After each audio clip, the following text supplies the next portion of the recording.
Morning guys! Tara, kape! Okay, for today's video, may gusto akong i-share sa inyo, lalo na sa mga taong nag-apply ng Maya Black Credit Card na nagkaroon ng deposit. Ang tawag nila dito ay yung secured credit card ng Maya Black. Maya Black Express daw yata ang tawag dito. So, anong meron dito? Well, kasi para magkaroon ka ng isang secured credit card ng Maya Black, kailangan mo magkaroon ng deposit requirement. Itong deposit requirement na to ay somehow like a collateral.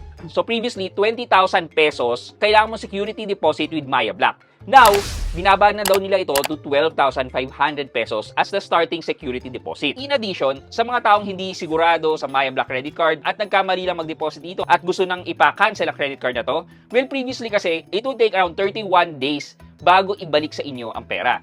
Ngayon, hindi ko alam guys kung ganito yung dati, pero sa pagkakaalam ko, it's 31 days kahit na wala kang ginawang transaction or pending na utang dito. Ngayon daw, as long as wala kang utang, wala kang ni-swipe, walang pending, at zero ang balance dun sa Maya app, then immediately when you close the Maya Black credit card account, then makukuha mo na agad-agad ang inyong security deposit. So hindi mo na kailangan daw maghintay ng 31 days para maibalik sa inyo ang deposit.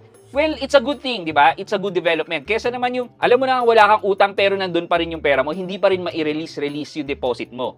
But now, if you decided to cancel, just make sure na zero out ang balance mo, then makukuha mo na kagad ang inyong deposit. But guys, for me, dun sa mga merong Maya Black na secured credit card, it's a stepping stone for you para pataasin ang credit score nyo. Kasi alam nyo ba, na posible mong makuha ang security deposit mo nang within 6 to 12 months after nyo mapa-activate ang inyong secured credit card? Well, as long as meron kayong magandang credit standing, hindi kayo nalilate sa pagbabayad, there is a high chance na ma-convert ang inyong secured credit card to a regular credit card. In addition, posible rin naman na ma-offeran kayo ng higher credit line na hindi na kayo ina-ask na magdagdag pa ng security deposit. Well, I don't know how it works, pero ngayon ko lang narinig to na pwedeng mas mataas ang credit limit mo pero mababa lang ang security deposit. Kung ganun man, parang win-win na rito for both of you. Kaya sa mga gusto mag-apply dyan ng Maya Black credit card, kung ma-offeran kayo ng secured credit card, make sure na pag-isipan nyo muna ang mabuti.